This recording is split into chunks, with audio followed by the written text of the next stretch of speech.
Hello friends, welcome to our channel mathematics success. यहाँ पर हम लोग बात करने वाले हैं जो कानपुर यूनिवर्सिटी का अभी बीएससी सेकेंड ईयर का कल रिज़ल्ट आया है, उसमें ले करके हुई बहुत ज़्यादा गड़बड़ हुई हैं। उसमें जिन बच्चों ने इन्वायरमेंट वगैरह के पेपर ही नहीं दिए और उन लोगों को नंबर मिल गए, ठीक है। तो कैसे हो सकता है ऐसा, जो मतलब अब्सेंट ही हुआ हो और उसको नंबर मिल जाए।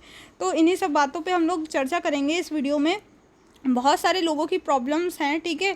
हमने पोल दी थी तो उसमें भी बहुत सारे लोग जो है कम ही नंबर वाले हैं, बहुत कम ही लोग हैं जो अच्छे खासे नंबर मिले हैं जिनको, ठीक है। और जिनको मिले हैं उनको कहीं बहुत ज़्यादा दे दिए गए हैं, तो किसी को बहुत कम, ठीक है।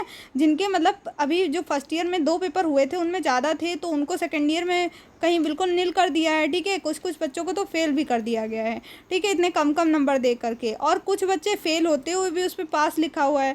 तो ये सब बहुत सारी गड़बड़ हुई है। मेरे पास कुछ मार्कशीट आई हैं, हम वो भी आपको इस वीडियो में दिखाएंगे, जिससे आप खुद ही समझ सकेंगे कि कितनी ज़्यादा प्रॉब्लम्स हुई हैं, ठीक है। रिज़ल्ट अभी भी बिल्कुल जो है वैसा के वैसा ही है, ऐसे ही मतलब दे दिया गया है, बिल्कुल देखा ही नहीं गया कि क्या सही है या गलत है, ठीक है। तो ये सारी चीज़ें हम लोग इस वीडियो में पूरा डिस्कस करेंगे। तो हम आपको अभी बता दे रहे हैं, ठीक है। एक स्टूडेंट का ही कहना है कि उसने इन्वायरमेंट का पेपर ही नहीं दिया, ठीक है, और उसको नंबर मिले हैं और बाकायदा वो पास है इन्वायरमेंट में। तो ऐसा कैसे हो सकता है? तो एक तो पहली फ़ॉल्ट तो ये है। दूसरी फ़ॉल्ट मैं अभी आपको रिज़ल्ट दिखाती हूँ, जिससे आपको खुद ही इससे पता चल जाएगा। तो यहाँ से आप ये रिज़ल्ट देखिए, मैं नाम वाम नहीं दिखा रही हूँ क्योंकि थोड़ा सा मेरे पास जो भी रिज़ल्ट्स आए हैं तो उनकी प्राइवेसी की वजह से। अब आप देखिए यहाँ पे इनके सेकंड पेपर में 7 नंबर हैं, थर्ड पेपर में 13 नंबर हैं, ठीक है। और इन दोनों पेपर में फेल है, ठीक है। और अब आप यहाँ देखिए केमिस्ट्री में इसके 16 नंबर हैं, यहाँ भी ये फेल है। भाई 50 में 80 नंबर आपके हों तब 33% होता है। फेल होने के बावजूद इनको पास कर दिया गया है, ठीक है। जब भी 2 पेपर में अगर बैक हो जाता है तो वो बैक ही माना जाता है, इनको पास लिखा हुआ है। अभी मैं आपको ऐसा दिखाती हूँ जिसमें उसके भी इतने ही नंबर हैं और वो फेल है। तो ऐसा कैसे हो सकता है, आप खुद ही बताइए। अब आप ये रिज़ल्ट देख सकते हैं, इस रिज़ल्ट में उनसे ज़्यादा नंबर हैं। देखिए यहाँ पे 19 और वहाँ पे 7 और 2 थे, ठीक है। अब आप खुद समझिए, यहाँ भी ये पास हैं इसकी और इनके में फ़ेल आ रहा है, ठीक है। और 211 इनके नंबर हैं 600 में। तो मतलब बिल्कुल देखा ही नहीं गया क्या करना है, कैसे देना है और क्या पास भी है या फेल, ठीक है। माना इनके नंबर कम है ये फेल होने के हिसाब से, लेकिन वो भी तो फेल वाले में है, तो फिर उसको क्यों नहीं फेल किया गया। तो कुछ बहुत सारे डाउट्स हैं लेकर के, और भी मैं रिज़ल्ट आपको दिखा देती हूँ। ये एक रिज़ल्ट है, ठीक है। इसमें देखिए आप केमिस्ट्री के एक पेपर में इनका बैक है, देखिए 16 नंबर मिले हैं, ठीक है। यहाँ 50 में 13 मिले, फिज़िक्स में भी 1 गया। मैथ में भी इनका 65 में 10 नंबर। भैया ये कहाँ से पास हैं भाई, ये सब पास कर दिए गए, ठीक है। मतलब देखा ही नहीं जा रहा है कि पास है या फेल है, कैसे क्या है, बस ऐसे ही नंबर बांटे जा रहे हैं यूनिवर्सिटी की तरफ से, ठीक है। इन्वायरमेंट का एक तो रिज़ल्ट ऐसा आया, मान लीजिए इनके इन्वायरमेंट के नंबर चढ़े हैं और इन्होंने पेपर ही ना दिया हो, तो उसको मतलब और नंबर मिल गए, ऐसा कैसे हो सकता है। तो आप खुद ही सोच लीजिए कि मतलब कितनी ज़्यादा जो है इसमें गड़बड़ हो रही है। तो आप सभी को खुद ही से आवाज़ उठानी पड़ेगी, मेरे कहने से या किसी अन्य चैनल के कहने से कुछ नहीं होगा। आप लोग जब तक अपनी खुद से शिकायत नहीं करेंगे वहाँ तक। तो अभी और कुछ दिखा देते हैं आपको। उससे पहले हम आपसे ये बता दे रहे हैं कि आप लोग खुद से अपना यूनिवर्सिटी को मेल करिए, स्कूटनी आएगी या नहीं। अभी यूनिवर्सिटी की तरफ से ये कोई आया नहीं। बहुत सारे लोग पूछ रहे हैं मैम कॉपी चेक करानी है दोबारा से, कैसे चेक कराएं। तो पहला तो ये कि आपका रिज़ल्ट भी अपडेट होकर के नंबर बढ़ सकते हैं। जैसे बीएससी थर्ड ईयर के बीए में नंबर बढ़े हैं, बहुत कम नंबर मिले थे और जो है फिर बढ़ करके उनके बहुत ज़्यादा परसेंटेज नंबर हो गए हैं। तो हो सकता है आप लोगों के साथ भी ऐसा हो। बीएससी थर्ड ईयर वालों में तो उन्होंने डीएलएड का कुछ ने तो फॉर्म भी भर दिया, बाद में पता चला नंबर अपडेट हो गए हैं, ठीक है। कुछ के तो मतलब नंबर कम होने की वजह से उनको तो पता भी नहीं चला होगा कि नंबर हमारे बढ़ भी गए हैं और हम फॉर्म भी डाल सकते हैं, ठीक है। तो बहुत ज़्यादा प्रॉब्लम्स हुई हैं यूनिवर्सिटी की तरफ से। मतलब अब उनको रिज़ल्ट जब भी देना था थोड़ा लेट देते लेकिन एक्यूरेट देते, ठीक है। बहुत ज़्यादा गड़बड़ हुई है। कॉपी चेक हुई है या नहीं ये भी प्रश्न उठ जाता है यहाँ से कि कॉपी चेक ही नहीं हुई है, हमको तो लग रहा है ऐसे ही नंबर दे दिए गए हैं, ठीक है। जहाँ का देखा वहाँ से किसी को तो बहुत ज़्यादा दे दिए, मतलब 50 आउट ऑफ 50 आए हैं। तो उनको पता है कि जब मेरे 2-4 क्वेश्चन गलत हुए हैं फिर भी 50 आउट ऑफ 50 कैसे आ सकते हैं, ठीक है। तो मतलब ये सारी बातें हैं, बहुत सारे प्रश्न हैं। तो उन लोगों के जिनके ज़्यादा हैं उनके तो कम नहीं होंगे, लेकिन जिनके कम हैं, हाँ हो सकता है अगर आप लोगों की यूनिटी रही, जैसे बीए और बीएससी थर्ड ईयर वालों के नंबर अपडेट हुए हैं, वैसे ही आप लोगों के भी अपडेट हो सकते हैं अगर आप लोग खुद से मतलब मेल करिए यूनिवर्सिटी को, सोशल मीडिया से, यहाँ से वहाँ से, सब तरीके से आप अपनी आवाज़ वहाँ तक पहुँचाइए, ठीक है।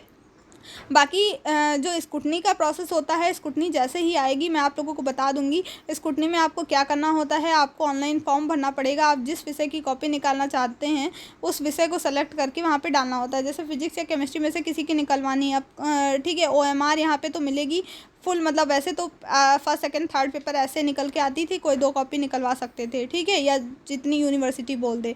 लेकिन अभी क्या है, एक पेपर भाई, एक ही तो पेपर हुआ, OMR बेस्ड हुआ, तो आपको OMR ही देखने को मिलेगी, ठीक है। तो उस OMR से अगर आपको जो है हमारे चैनल पे मैथ और केमिस्ट्री के सोल्यूशंस पड़े हुए हैं, वहाँ से मिला लीजिए, ठीक है। अगर 2-4 नंबर का फ़र्क आ रहा है तो कोई बात नहीं है, लेकिन इससे ज़्यादा का अगर फ़र्क है, ठीक है, तो आप उसको जो है दोबारा से रीचेक करवा सकते हैं।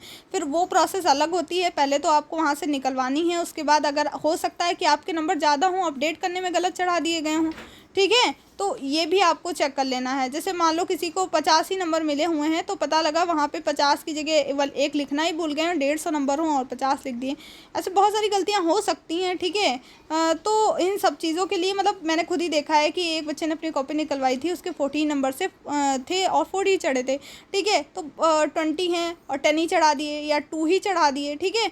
एक है तो 0-0 कैसे हो सकता है, कोई कुछ भी नहीं लिख के आएगा क्या। तो आप लोगों को ये सारी बातें ध्यान देनी है खुद से, और कोशिश करिए कि आप लोगों का भी रिज़ल्ट जिनका अच्छा है तो अच्छी बात है, और बाकी लोग जिनका अच्छा नहीं आया है और वो लोग जो है अपनी आवाज़ पहुंचाएं यूनिवर्सिटी तक, जैसे कि बाकी BA और BSc थर्ड ईयर वालों ने पहुंचाई, तो आप लोगों की भी सुनवाई हो और रिज़ल्ट शायद अपडेट हो जाए, ठीक है। ऐसा क्या मान करके चलते हैं, अभी तो ऐसा कुछ न्यूज़ नहीं आई है, लेकिन फिर भी। और BSc फर्स्ट ईयर का भी रिज़ल्ट आपका BSc सेकेंड ईयर के बेस पे यूनिवर्सिटी ने दे दिया है, उसका वीडियो भी हम बना चुके हैं। बाकी BSc थर्ड ईयर की क्लासेस हम पढ़ा ही रहे हैं, जो लोग पास हो गए हैं अच्छी बात है। एक ये भी है कि जो सेकेंड ईयर में फ़ेल हैं उनको 2 साल भाई, फर्स्ट ईयर के उनके पेपर नहीं हुए, प्रमोट किया गया था। सेकेंड ईयर में भी जो भाई सेकेंड ईयर के नंबर हैं वही दिए जाएंगे फर्स्ट ईयर में, तो उस वजह से आपको ये प्रॉब्लम हो सकती है। तो उनके 2 साल तो नहीं होंगे, लेकिन उनको सेकेंड ईयर में फिर से एग्ज़ाम देना पड़ेगा, ठीक है। बहुत सारे लोगों का ये डाउट था कि मैम 2 बार देना पड़ेगा, 2 साल मेरा तो बैक जाएगा, ठीक है। तो 2 साल तो नहीं जाएगा, आपके 2 साल बेकार नहीं होंगे, लेकिन आपको जो जैसे मतलब फर्स्ट ईयर वालों को इस बार प्रमोट किया गया है, वैसे ही आप लोग भी प्रमोटेड मान लीजिए। और इस साल आप जब सेकेंड ईयर फिर से पेपर देंगे तो जो नंबर आएंगे वो आपको जो है मिलेंगे फर्स्ट ईयर में, ठीक है। तो इस वजह से एक ही साल चलिए ख़राब होगा, लेकिन फिर भी ख़राब ना हो इसके लिए अगर आपको लगता है कि आप करके आए हैं और आपके नंबर इतने आने चाहिए थे, ठीक है। इस बार तो यूनिवर्सिटी ने पेपर भी दिए हैं साथ में, तो आपके पास तो पेपर है, आप अपने पेपर से मिलाइए कि आप कितना करके आए हैं, क्या करके आए हैं, ठीक है। याद हो तो अब उस पर पेंसिल से हल्का फुल्का निशान लगाया होगा तो आपको पता होगा कि हाँ ये हमने लगाए थे, तो उस हिसाब से आप देख लीजिए कि आपके कितने सही हैं। और उसी हिसाब से आप अगर आपको लगता है तो आप वहाँ पे कंप्लेंट कर सकते हैं। बाकी अगर नहीं बढ़ने वाले हैं तो फिर वहाँ पे मत करिएगा, ठीक है। और भी जितने लोगों को डाउट है, मेरी ईमेल है deareducation18@gmail.com, वहाँ पे आप मुझे मैसेज कर सकते हैं, अपनी समस्या को लेकर के मुझे मेल करिए, ठीक है। नीचे डिस्क्रिप्शन में भी आपको ईमेल मिल जाएगी, वहाँ से आप हमको मेल कर सकते हैं अगर आपकी कोई प्रॉब्लम है रिज़ल्ट को लेकर के। और बाकी नीचे कमेंट बॉक्स में आप अपने जो है कमेंट छोड़ दीजिएगा, मैं वहाँ से आपको रिप्लाई देने की कोशिश करूँगी जल्दी ही। और मैंने कुछ लोगों के रिप्लाई लिए भी थे, वीडियो बना करके उनके कमेंट्स के आंसर दिए थे। अगर आप लोगों के भी कुछ ऐसे क्वेश्चन होंगे जिनका आंसर वीडियो मतलब ऐसे नहीं दिया जा सकता तो वीडियो के थ्रू दे दिए जाएंगे, ठीक है। आज कोई क्लास नहीं आई है, लेकिन अब रेगुलर क्लास करने की कोशिश करेंगे और जल्दी हम लोग फिजिक्स भी स्टार्ट करने वाले हैं। तो आप लोग इस वीडियो को भी ज़्यादा से ज़्यादा शेयर करेंगे। और बाकी प्लेलिस्ट बनी हुई है, अगर आप BSc थर्ड ईयर में आ गए हैं, आपके अच्छे खासे नंबर आ गए हैं, तो वहाँ से पढ़ना स्टार्ट कर दीजिए, ठीक है। मिलते हैं नेक्स्ट वीडियो में। जय हिंद, जय भारत।